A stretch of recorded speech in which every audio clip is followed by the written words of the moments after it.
ओम नमो भगवते वासुदेवाय नमो नमस्कार बंधुगण आपण मानकु आम यूट्यूब चैनल को स्वागत। बंधुगण आज भिडियो आम आपण मानकु कहबाकू जाउछु 7 और 8 तारिखर दिनटी आपणकर किपरि साब्यस्त हेबो ता सहित केउ प्रकार दिन को आपण प्लानिंग करिवे ए दिन आपणकर किपरि कटिबो एहा सहित जदि कहबा केउ सबु जिनिस रे आपणकु फायदा हेबो केउ सबु जिनिस रे आपणकु सावधानियता अवलंबन करबाकू पड़िबो आपणकर लव लाइफ किपरि रहिबो क्यारियर किपरि रहिबो बिजनेस आउ व्यापार किपरि रहिबो ता सहित स्वास्थ्यर महत्वपूर्ण इनफॉरमेशन मध्य आमे आपण मानकु भिडियो रे देबो आ भिडियो शेष रे आमे आपण मानकु किछि उपाय विषय रे मध्य कहिबो जहा द्वारा आपण ए 2 दिन को आहुरि अधिक शुभ और मंगलदायक साब्यस्त करि परिबे।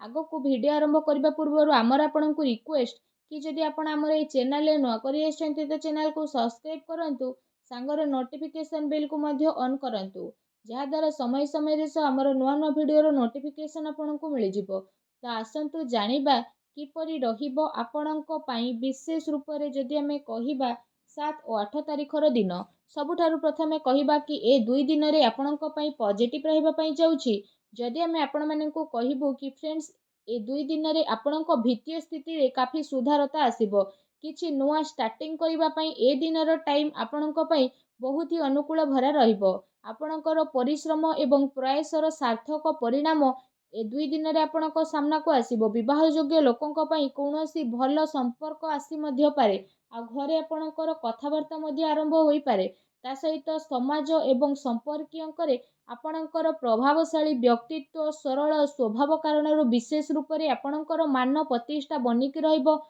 समय किछि मिलाजुला प्रभाव मध्य आपणको पई नै करी आसुछि किंतु ताकू आपण बहुत भलो बनैबार अति आवश्यक रहिछि।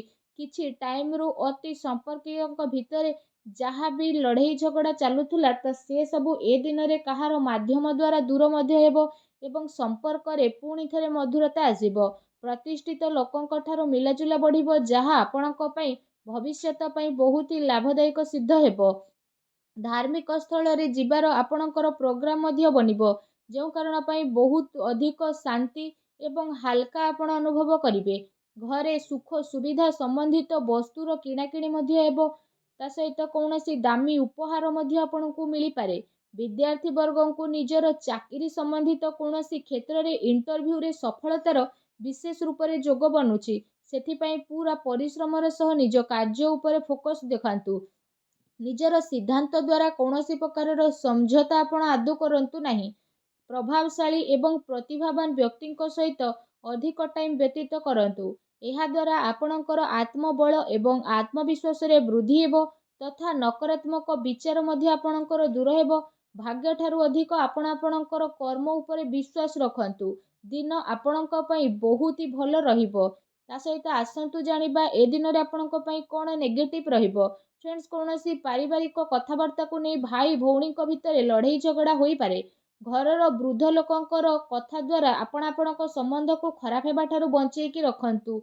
विद्यार्थी वर्ग माने आपणकु नुकसान मध्य पारंती सेति पई सावधान रहंतु। घरर कौनसी वृद्ध लोकंकर स्वास्थ्य को नहीं मध्य आपणकर चिंता रहिबो डॉक्टरଙ୍କ पाखकु मध्य आपणकु जीवाकू पड़ी पारे। एहा सहित आपणको आपणकर स्वभाव रे इगो को खत्म करबा पई पड़िबो जहा द्वारा प्रॉब्लम सब शीघ्र ही सुधुरी जिवो। हेति पई कोनोसी भी योजना उपरे कार्य करिबा पूर्वरु ता उपरे बहुत भलो भाबरे आपण विचार अवश्य करंतु। कौनसी दुखद समाचार मिलिबा कारणरू किछि टाइम पई मनरे उदासी एवं नकारात्मक विचार मध्य आपणकर आसी पारे किंतु आपण शीघ्र ही से सबुरु बाहरिबे आगोकू। विद्यार्थी वर्ग पाठ पढ़ा अपेक्षा फालतू भूल बोझमणा रे अधिक ध्यान केंद्रित करिवे। निजर महत्वपूर्ण कागज कारबाई को बहुत ही अधिक संभाळिकी रखिबे काहेकि ना जदि से सबु हजे जीव मिलिबा बहुत कष्टकर हेबो। घरर छोट मोट कथारे अकारण रे चिंता उत्पन्न हेबो सेथि पई अधिक क्रोध करिबा ठारू दूरी रुहंतु। सामाजिक गतिविधि रे अधिक ध्यान न देकी किछि अति संपर्कित लोक माने आपणको ऊपर नाराज होई पारंती तो से सब ऊपर ध्यान न देकी आपण निजर कर्म ऊपर ध्यान दियंतु। घरर वरिष्ठ लोकंकर मान सम्मान अवश्य बनिकी रखंतु। आसंतु जानिबा ए दिन रे आपणकर लव लाइफ किपरि रहिबो। जीवन साथींकर भावनार आपण सम्मान करंतु एहा द्वारा संबंध आहुरी अधिक मजबूत रहिबो। ପ୍ରେମ ସମ୍ବନ୍ଧ ମର୍ୟାଦାପୂର୍ଣ୍ଣ ରହିବ। କୌଣସି ବିପରୀତପୂର୍ଣ୍ଣ ଲିଙ୍ଗୀଙ୍କ ଅଚାନକ ମିଶିବା ଦ୍ୱାରା ଆପଣଙ୍କୁ ଆଶ୍ଚର୍ଯ୍ୟଜନକ ପ୍ରସନ୍ନତା ମଧ୍ୟ ଅନୁଭବ ହେବ। ଘର ପରିବାରର ବାତାବରଣ ଆପଣଙ୍କର ବହୁତ ହି ସୁଖଦପୂର୍ଣ୍ଣ ରହିବ। ପତି ପତ୍ନୀଙ୍କ ଆପୋଷିକ ସହଯୋଗ ଘରେ ସୁଖ ଶାନ୍ତି ବନେଇକି ରଖିବ। ପ୍ରେମ ସମ୍ବନ୍ଧ ପାଇଁ ମଧ୍ୟ ଆଗକୁ ଆସୁଥିବା ଟାଇମରେ ପ୍ରୋବ୍ଲେମ ମଧ୍ୟ ଆସିପାରେ, ଆଉ ପୂର୍ଣ୍ଣ ରୂପରେ ଆପଣଙ୍କ ସହଯୋଗ ମିଳିବ। ଜୀବନସାଥୀଙ୍କର ଆପଣଙ୍କୁ ଆପଣଙ୍କ କାର୍ଯ୍ୟରେ ପୂର୍ଣ୍ଣ ରୂପରେ ସହଯୋଗ ପ୍ରାପ୍ତ ହେବ ତଥା ଘରେ ସକାରାତ୍ମକ ବାତାବରଣ ମଧ୍ୟ ଦେଖିବାକୁ ମିଳିବ।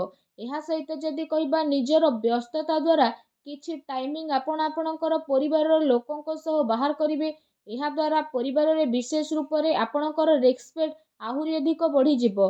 ଆସନ୍ତୁ ଜାଣିବା ଏ ଦିନରେ ଆପଣଙ୍କର ବ୍ୟବସାୟ କ୍ୟାରିୟର କିପରି ରହିବ। ବ୍ୟବସାୟରେ ଏବେ ବର୍ତ୍ତମାନ ପରିସ୍ଥିତିର ପ୍ରଭାବ ଆପଣଙ୍କର ବନୁଛି। ଧନ ସମ୍ବନ୍ଧିତ ଲେଣଦେଣରେ ମଧ୍ୟ ବହୁତ ଅଧିକ ଆପଣ ସାବଧାନତା ରଖନ୍ତୁ, କାରଣ ଧୋକା ହେବାର ସମ୍ଭାବନା ମଧ୍ୟ ବନୁଛି। ଚାକିରି ପେଶା ବ୍ୟକ୍ତିଙ୍କର ଅଫିସର ମାହୋଲ ବହୁତ ହିଁ ଶାନ୍ତିପୂର୍ଣ୍ଣ ବନିକି ରହିବ। କାର୍ଯ୍ୟକ୍ଷେତ୍ରରେ ଯଦି କୌଣସି ବି ପ୍ରକାରର ନିବେଶ କରିବା ପାଇଁ ଆପଣ ଚାହୁଁଛନ୍ତି ତ ସେ ସବୁ କାର୍ଯ୍ୟକୁ ଆପଣ ବହୁତ ହି ଗମ୍ଭୀରତାର ସହିତ ବୁଝି ନେବେ।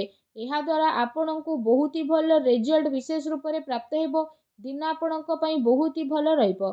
ଚାକିରିରେ ନୂଆ ସମ୍ଭାବନା ମିଳିବାର ବହୁତ ହି ଭଲ ଯୋଗ ବନୁଛି। ଏହା ସହିତ କାର୍ଯ୍ୟକ୍ଷେତ୍ରରେ ଯଦି କହିବା ଅନ୍ୟର ହସ୍ତକ୍ଷେପ ଦ୍ୱାରା କର୍ମଚାରୀଙ୍କ ଭିତରେ ମତଭେଦ ଉତ୍ପନ୍ନ ହୋଇପାରେ। ସେଥିପାଇଁ ଆପଣ ନିଜର ନିର୍ଣ୍ଣୟକୁ ପ୍ରାଥମିକତା ଦିଅନ୍ତୁ ତଥା ବ୍ୟବସାୟିକ ଗତିବିଧି ଉପରେ ଆପଣ ନିଜର କଡ଼ା ନଜର ରଖନ୍ତୁ।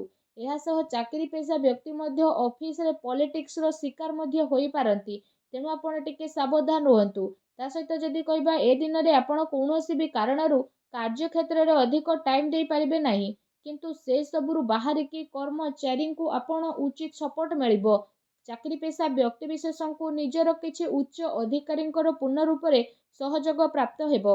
ବ୍ୟବସାୟିକ କ୍ଷେତ୍ରରେ ଆପଣଙ୍କର କାର୍ଯ୍ୟକ୍ଷମତାରେ ଆପଣଙ୍କୁ କାମୟାବୀ ମିଳିବ। ସଫଳତା ମଧ୍ୟ ଆପଣଙ୍କୁ ପ୍ରାପ୍ତ ହେବ।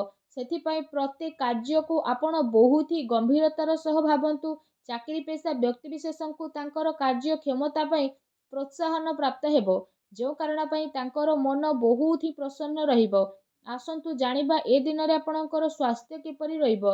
ଯଦି କହିବା ଏ ଦିନରେ ଆପଣଙ୍କ ସ୍ୱାସ୍ଥ୍ୟ ବହୁତ ହି ଉତ୍ତମ ରହିବ ତଥା ଆପଣ ଊର୍ଜାରେ ଭରପୁର ରହିବେ। ଏ ଦିନ ଆପଣ ନିଜେ ନିଜକୁ କାଫି ତନ୍ଦୁରୁସ୍ତ ଓ ଚିନ୍ତାମୁକ୍ତ ମଧ୍ୟ ଅନୁଭବ କରିବେ। ତା ସହିତ ଏ ଦିନର ଟାଇମ ଆପଣଙ୍କ ସ୍ୱାସ୍ଥ୍ୟ ଦୃଷ୍ଟିରୁ ବହୁତ ହି ଭଲ ସମୟ ରହିବାକୁ ଯାଉଛି।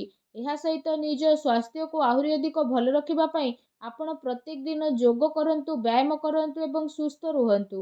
ଆସନ୍ତୁ ଜାଣିବା ଏ ଦିନରେ ଆପଣଙ୍କ ପାଇଁ କ'ଣ ବିଶେଷ ଉପାୟ ରହିଛି। ଏ ଦିନରେ ଆପଣ ସ୍ନାନ ଆଦି ବିଶେଷ ଭାବରେ କରିସାରିବା ପରେ 7ଟି କନ୍ୟାଙ୍କୁ ଘରକୁ ଡାକିକି ପ୍ରସାଦ ସ୍ୱରୂପ ବିଶେଷ ରୂପରେ ତାଙ୍କୁ କ୍ଷୀରି ଖୁଆନ୍ତୁ ତଥା ତାଙ୍କୁ ଦକ୍ଷିଣାରେ ବିଶେଷ ରୂପରେ କିଛି ଏପରି ହଳଦିଆ ରଙ୍ଗର ବସ୍ତ୍ର ଦେଇକି ବିଦା କରନ୍ତୁ। ଏପରି କରିବା ଦ୍ୱାରା ହିଁ ମା ଲକ୍ଷ୍ମୀ ବହୁତ ଶୀଘ୍ର ପ୍ରସନ୍ନ ହେବେ ଏବଂ ଆପଣଙ୍କର ସମସ୍ତ କଷ୍ଟକୁ ଦୂର କରିବେ। ଯାହା ବି ଆପଣଙ୍କ ଜୀବନରେ ପ୍ରୋବ୍ଲେମ ଚାଲୁଥିଲା ସବୁ ପ୍ରୋବ୍ଲେମକୁ ଅନ୍ତ କରିବେ, ଆଉ ଆପଣଙ୍କୁ ଶୀଘ୍ର ହିଁ ଶୁଭ ଫଳର ପ୍ରାପ୍ତି କରିବେ।